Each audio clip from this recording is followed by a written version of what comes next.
Hi, everybody. My name is Leslie Ranken, and I'm a rheumatologist at Atrium Health. And I'm excited to be here with you all today for the breakout session. And my research nurse, Jessica Kearney, Brian, and I put together some slides for you about clinical trials in lupus.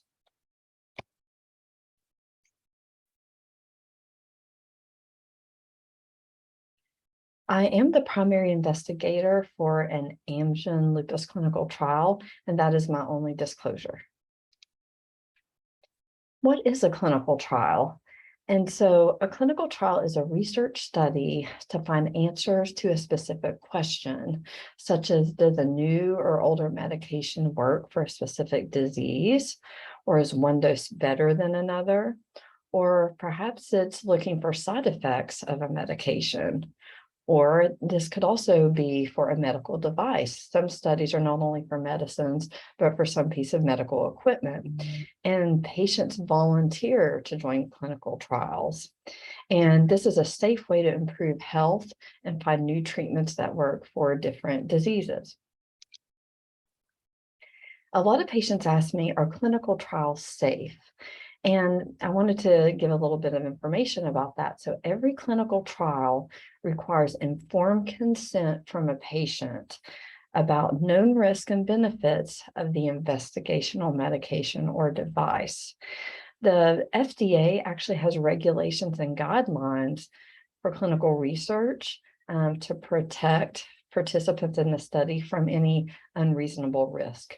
And every site where a clinical trial takes place has to meet very strict criteria to make sure that it meets these requirements by the FDA and the sponsor to keep all the patients as safe as they can be.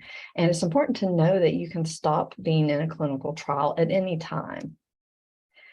There are safety measures in place. A protocol is kind of like a recipe. So a protocol for a clinical trial tells the steps we have to take and how we have to do everything, and it's followed very closely.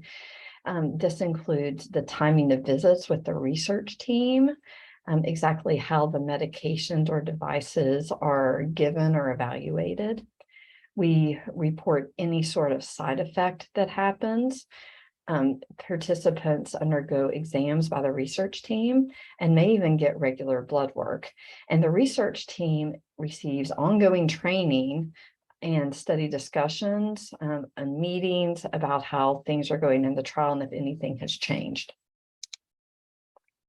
And clinical trials can be done at your doctor's office, perhaps at a hospital, or even federal research sites. So if you join a clinical trial, what might happen? Well, one of the first things you would meet with your doctor or the research team to make sure that you understand everything about the study and any risk or benefits of the medicine or device that's being studied. And you'll learn how often you'll actually come in for an evaluation or get an exam or lab work and understand any costs once you are enrolled. Some, but not all studies may reimburse participants for transportation costs. If you feel comfortable joining the trial, you would sign a consent form, and remember that joining a trial is always voluntary and you can leave at any time. If the study involves a medication, depending on the study, there is a chance you could get a placebo. And a placebo is a medication that looks like the trial medication, but really doesn't have any risk or benefit.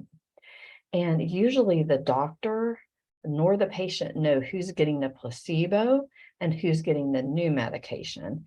And we really won't know until after the trial concludes, unless there's some sort of emergency. All questions about this should be answered by the study team to clarify if a study is right for you.